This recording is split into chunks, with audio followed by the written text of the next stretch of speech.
Hello friends, आज हम अनुपात समानुपात शुरू करेंगे। बेसिक ऑफ अनुपात एंड समानुपात, इसे इंग्लिश में रेशो एंड प्रोपोर्शन कहते हैं। और जैसा कि आप स्क्रीन पर देख भी सकते हो, तो चलो आज हम शुरू करते हैं। पहला ये उसका पार्ट है, ये बेसिक है इसका। जिस बच्चे के बेसिक याद हो गया उसको फिर ये निकालने में बिल्कुल आसानी होगी अनुपात समानुपात। तो पहला है ए अपॉन बी को ए अनुपात बी कहते हैं। दूसरा है ए अनुपात बी के में जो ए है उसको प्रथम पद और बी जो है उसे द्वितीय पद बोलते हैं। तीसरा है किसी अनुपात के प्रत्येक पद को एक या शून्य संख्या से गुणा या भाग करने पर अनुपात नहीं बदलता। ध्यान दो, गुणा और भाग ऐसे घटा और जोड़ नहीं है, तो गुणा और भाग करने पर अनुपात नहीं बदलता। जैसे ये 15:20 है, अगर इसको एक ही संख्या से भाग दे देंगे तो अनुपात नहीं बदलेगा। यानी 5 या 15, 5 20, ये इनका संक्षिप्त रूप से हो जाएगा 3:4। इससे कोई इफेक्ट नहीं पड़ेगा। तो बच्चों अगला पांचवा है दो अनुपातों की बराबरी से समानुपात कहते हैं। दो अनुपातों की बराबरी को समानुपात कहते हैं। यानी इसका साइन जो है ये होता है और ये होता है, दो साइन होते हैं इसके। यदि ए अनुपात बी समानुपात सी अनुपात डी को हम ए तथा डी की बाहरी राशि तथा बी एवं सी को माध्यमिक राशि कहते हैं। ए तथा डी को बाहरी राशियाँ और बी एवं सी को माध्यमिक राशि कहते हैं। जैसे तो ए और डी की गुणा बराबर होता है बी गुणा सी की, यानी बाहर वालों की गुणा बराबर अंदर वालों की गुणा के बराबर। ये इसका फॉर्मूला है अनुपात समानुपात का। ये यहाँ से 5 से फॉर्मूला शुरू हो जाते हैं और 5, 6, 7, 8, 9 आगे सारे 9 तो खासकर ये फॉर्मूला ही है। तो इनको बच्चों ध्यान से पढ़ना है और ये एग्जाम में बहुत आते हैं।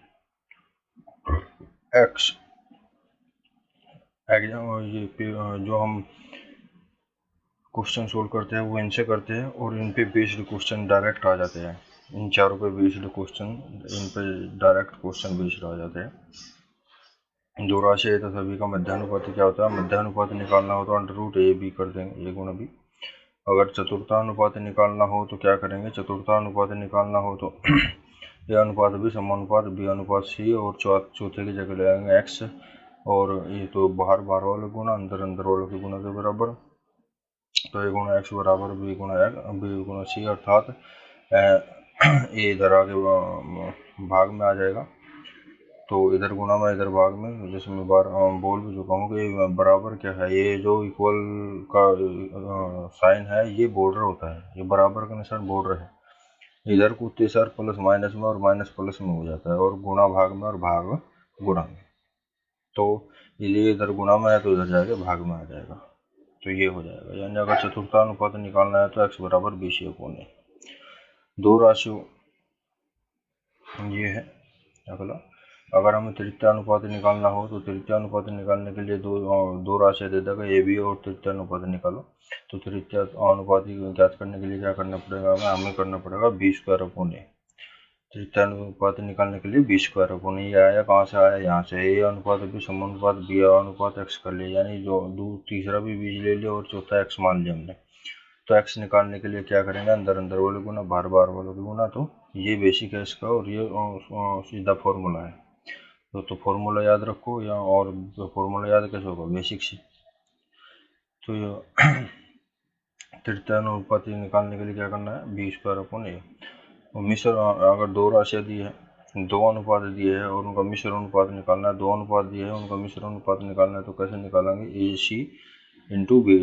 AC अनुपात BD। देखो ये वो मत समझना बच्चों, यहाँ पे बहुत गलतियाँ करते हैं। ये बाहर वालों के अंदर वाला गुना नहीं है, ये अलग है। ये मिश्र अनुपात है, वो रेशो का फॉर्मूला है। ये मिश्र अनुपात कैसे निकालना है? ये वो है दो अनुपातों का, तो उसके लिए A गुणा C अनुपात B गुणा D आता है। दो अनुपातों का मिश्र अनुपात ये है। 3 का 4 का मैं आगे बताऊंगा कैसे निकालना है। ये क्वेश्चन बहुत आता है एग्जाम में। तो बच्चों अगर दो अनुपातों का मिश्र अनुपात निकालना हो तो A गुना C अनुपात B गुना D। आगे देखते हैं। अगला क्वेश्चन है अगला जो पार्ट है इसका ये है 10वां पार्ट ये है, यदि A अपॉन B बड़ा हो C अपॉन D तो हम कहते हैं कि A अनुपात B बड़ा है C अनुपात D से। यदि A बटा B बराबर हो C बटा D के, तो ये रेयर केस में हम यूज करते हैं, लेकिन कर लेते हैं कभी कभी। तो क्या होगा, अगर A भी बराबर है C बराबर D के, या तो इसको K बराबर K मान के कर लो, या तो बराबर K एक अचर राशि मान के कर लो। K का मतलब होता है कि ये समानुपाती है, जब बराबर है तो समानुपाती है, तो समानुपाती है तो A प्लस बी बटे A माइनस बी बराबर होगा C प्लस डी बटे C माइनस डी का। ये सूत्र भी होता है इसका, समानुपाती प्रोपोर्शन। ये है गणित की भाषा, और मेरे हिसाब से क्या है, ये गणित की भाषा पढ़ लेना। और मेरे हिसाब से है, देखो मेरे हिसाब से क्या मतलब नॉर्मली हम जो बात करते हैं क्वेश्चनों में,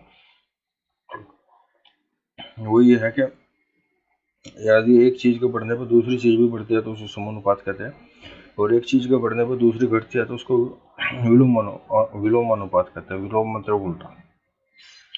यदि एक मजदूर एक कार्य करता है तो 20 मजदूर 20 कार्य करेंगे, सिंपल सी बात है। एक मजदूर एक कार्य करता है तो 20 मजदूर 20 कार्य करेंगे, तो यानी मजदूर बढ़ रहा है तो कार्य भी बढ़ रहे हैं।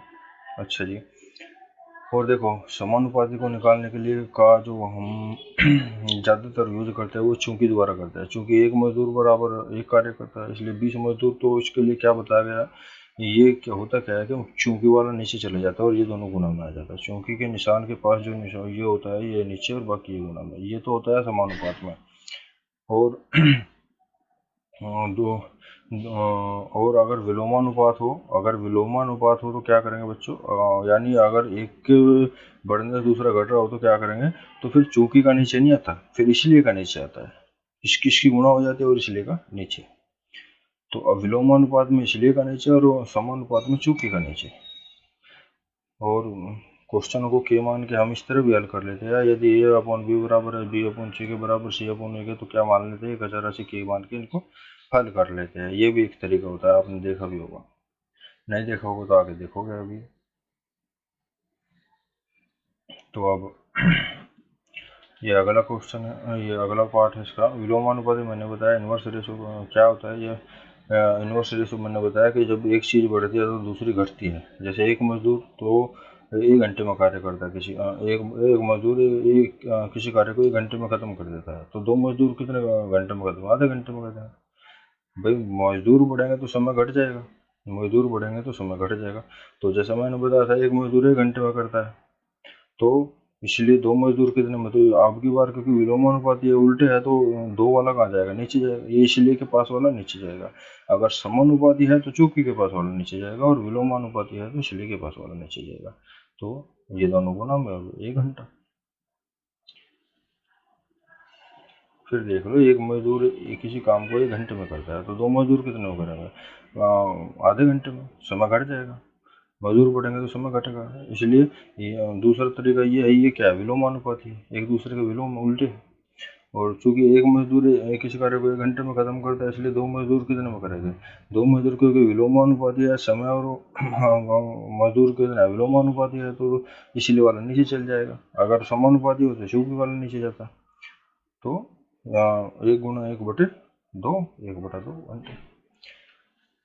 अच्छा बच्चों, ये 14वां है पार्ट इसका, 3 अनुपातों का मिश्र अनुपात कैसे निकालेंगे। 3 अनुपातों का मिश्र अनुपात कैसे निकालेंगे, 3 अनुपातों का मिश्र अनुपात निकालने के लिए यदि ये है कि A अनुपात B बराबर है 1:2, B अनुपात C जो है 2:3 है, तो ABC ज्ञात करो, ABC ज्ञात करो। तो ये क्या कैसे ज्ञात करेंगे इनको, या ये इसका एक जुगाड़ है, फार्मूला नहीं कह सकते इसको, जुगाड़ ही है। तो ये है, और ये बहुत ज़बरदस्त जुगाड़ है। तो 3 अनुपातों का मिश्र अनुपात कभी भी निकालना, उसे लगा देना, डायरेक्ट आता है। ABC 3 लिख लिया, A अनुपात भी क्या है 1:2, B अनुपात C क्या 2:3। तो इसकी गुना कर देंगे, A के लिए, B के लिए इसकी गुना कर देंगे, और C के लिए इसकी गुना कर देंगे। यानी A अनुपात B अनुपात C क्या होगा 1:2, और B ए अनुपात बी अनुपात 1 गुणा 2, 2 दूनी 4 और 2 3 6। अब देखो बच्चों, दो सम में है, दो इसमें भी है, इसमें भी है, इसमें भी है, तो दो को यहीं पे काट देंगे। दो देखो, अगर सम में है तो कटेगा, अगर दो में है एक में नहीं है तो फिर नहीं कटेगा। सम में है तो काटोगे, यानी या तो सब में डिवाइड होगा या सब में गुना होगा। अगर ऐसा नहीं कर सकते कि दो में गुना कर दिया और दो में छोड़ दिया। तो ये क्या हुआ, यहाँ हम दो सम में से दो काट देंगे, तो यहाँ पे 1 अनुपात 2 अनुपात 3 बचे। तो ये है 3 अनुपातों का मिश्र अनुपात निकालना। अब नेक्स्ट पे चलते हैं बच्चों। तो नेक्स्ट पे आप देखोगे कि नेक्स्ट है ये 4 अनुपातों का मिश्र अनुपात निकालना। 4 अनुपातों का मिश्र अनुपात कैसे निकलेगा? यदि ए अनुपात बी 1 अनुपात 2, बी अनुपात सी 2 अनुपात 3, सी अनुपात डी 3 अनुपात 4, तो ए अनुपात बी अनुपात सी अनुपात डी ज्ञात करो। तो ऊपर लिख लेंगे ए बी सी डी। अब ए अनुपात बी 1 अनुपात 2, बी अनुपात सी 2 अनुपात 3, सी अनुपात डी 3 अनुपात 4 हो गया। तो ए का निकालने के लिए ये इस तरह साइन लगा लेंगे, साइन ये और बीच में बॉक्स बन जाएगा। ए का निकालने के लिए क्या होता है, 1 गुणा 2 गुणा 3। बी का निकालने के लिए क्या होता है, 2 दूनी 4 3 12। और सी का निकालने के लिए होगा 2 3 6 3 18। और डी का निकालने के लिए 2 3 6 चौक 24। तो बच्चों ए अनुपात बी अनुपात सी क्या होगा, 1 गुणा 2 गुणा 3, 2 दूनी 4, 2 गुणा 2 गुणा 3, 2 गुणा 3 गुणा 3 और 2 गुणा 3 गुणा 4। ये होगा ए अनुपात बी अनुपात सी। अब देखोगे दो सम में है, दो सम में है, तो जो सम में है वो उसको काट देंगे, तो शेष को 3 अनुपात 6 अनुपात 9 अनुपात 12। ये क्या होगा, ए अनुपात बी अनुपात सी अनुपात डी का अनुपात होगा बच्चों। तो आशा करता हूँ बच्चों समझ आया होगा। ये बहुत ही इंपॉर्टेंट चीज़ है। ये बैंक पीओ में से लेके सीजीएल से लेके सीपीयू से लेके ये 4 जो मिश्रण अनुपात है और 3 मिश्रण अनुपात सब में आता है, बच्चों। ये बहुत इंपॉर्टेंट है और आशा करता हूँ आपकी समझ में आया होगा। अगर वीडियो पसंद आए तो लाइक करें, सब्सक्राइब करें और कमेंट करके हौसला अफजाई अवश्य करें। धन्यवाद।